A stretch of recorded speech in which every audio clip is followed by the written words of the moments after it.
DSC అక్రమాలపై విద్యాశాఖ కార్యదర్శి కోన శశిధర్ అవాస్తవాలు మాట్లాడారని మండిపడ్డారు వైఎస్ఆర్సీపీ ఎమ్మెల్సీ పర్వతిరెడ్డి చంద్రశేఖర్ రెడ్డి.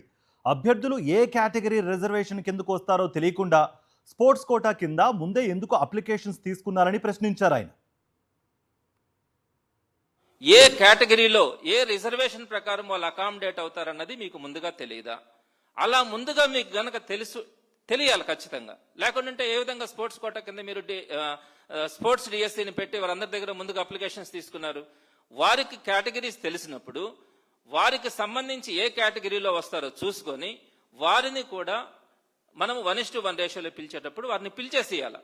అలా కాకుండా మీరు 1:1 రేషియోలో పిలిచినామంటున్నారు.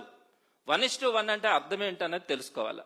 పిలిచిన తర్వాత మేము హారిజాంటల్ వెరిఫికేషన్ చేసుకొని స్పోర్ట్స్ కోటా కింద ఉన్నటువంటి వాళ్ళని అకామిడేట్ చేయడానికి వీళ్ళలో కొంతమందిని తొలగించినామన్నారు. ఇది చాలా అసంబద్ధమైనటువంటి నిర్ణయం. అంటే దానివల్ల ఏమర్థమవుతుందంటే మా దగ్గర స్పోర్ట్స్ కోటా కింద ఎవరికి సీట్లు ఇవ్వాలో కూడా ముందుగా మాకు తెలియదని మీరు ఒప్పుకుంటున్నారు.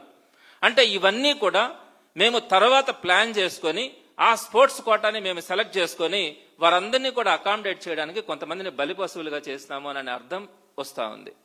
అలా కాకుండా ఒక సిస్టమ్, ఒక గవర్నమెంట్ ఎడ్యుకేషన్ సిస్టమ్ అన్నప్పుడు, ఇంత పెద్ద ఎస్టాబ్లిష్మెంట్ ఉన్నప్పుడు ప్రతి ఒక్కరికి కూడా సమాధానం చెప్పాలి ఈ ప్రభుత్వం అనే ఆలోచన మీకు ఉన్నప్పుడు ముందుగానే మీరు వర్టికల్ రిజర్వేషన్స్ లో ఎవరెవరికి వస్తాయి, హారిజాంటల్ రిజర్వేషన్ లో ఉండే వాళ్ళని ఏ కమ్యూనిటీలో వీరున్నారు వారిని ఏ కమ్యూనిటీలో మనం అడ్జస్ట్ చేయాలా, వాళ్ళని అడ్జస్ట్ చేసినప్పుడు మనకి ఎవరు రాకుండా పోతుందో చూసుకొని మిగిలిన వాళ్ళందరికీ కూడా 1:1 రేషియోలో మనము కాల్ లెటర్స్ పంపించి వారందరినీ కూడా మనము కాల్ లెటర్స్ వచ్చిన తర్వాత వాళ్ళు సర్టిఫికేట్స్ వెరిఫికేషన్ కోసం వచ్చిన తర్వాత ఆ సర్టిఫికేట్స్ లో కనుక జెన్యూన్నెస్ ఉంటే వారందరికీ కూడా అపాయింట్మెంట్ ఆర్డర్స్ ఇవ్వాల్సిన పరిస్థితుల్లో మీరు చెప్పినటువంటిది ఎక్కడా కూడా నాకు తెలిసి రిజర్వేషన్ సిస్టమ్స్ లో ఎక్కడా కూడా జరగనటువంటి పరిస్థితిలో మీరు ఈ రోజు కోన శశిధర్ గారు చెప్పినటువంటి పరిస్థితి ఉంది.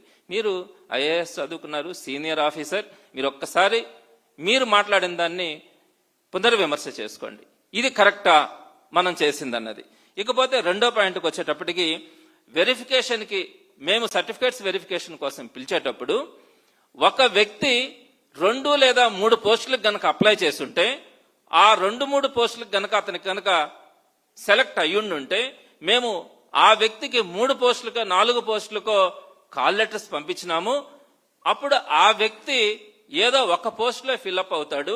అలాంటప్పుడు మిగిలినటువంటి పోస్టులన్నీ కూడా వ్యాకెంట్ ఉంటాయి కాబట్టి ఆ టైంలో మేము ఇంకెవరన్నా పిలిచి అకామిడేట్ చేసి ఉండొచ్చు, అలాంటివి జరిగి ఉండొచ్చు అని ఈరోజు శశిధర్ గారు, కోన శశిధర్ గారు చెప్పారు.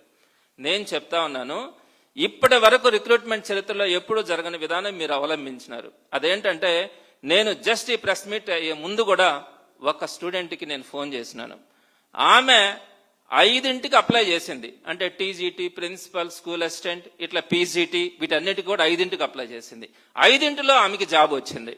కానీ మీరు మొట్టమొదటిగా ఆమె అప్లికేషన్ ఫిల్ చేసేటప్పుడు ఆప్షన్స్ లో టీజీటీ అని ఫిల్ చేసిందని టీజీటీ ఒక్కదానికే మీరు కాల్ లెటర్ పంపించి ఆమెకి మీరు కాల్ లెటర్ పంపించి సర్టిఫికేట్ వెరిఫికేషన్ చేసినారు. ఆమెకి ప్రిన్సిపల్ పోస్ట్, పీజీటీ పోస్టులు కూడా వచ్చినాయి.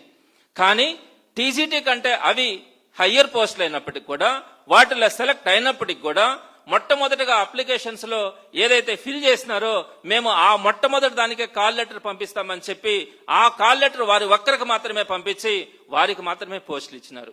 వారందరూ కూడా నేను దీనికి సెలెక్ట్ అయినప్పుడు, దీంట్లో నాకు ర్యాంక్ వచ్చినప్పుడు, ఇది రాసుకునే అవకాశం నాకు వచ్చినప్పుడు మీరు నాకు వచ్చిన తర్వాత మీరు ఎందుకు ఇవ్వరని చెప్పి ఈ రోజు వారందరూ కూడా కోర్టును ఆశ్రయించినారు.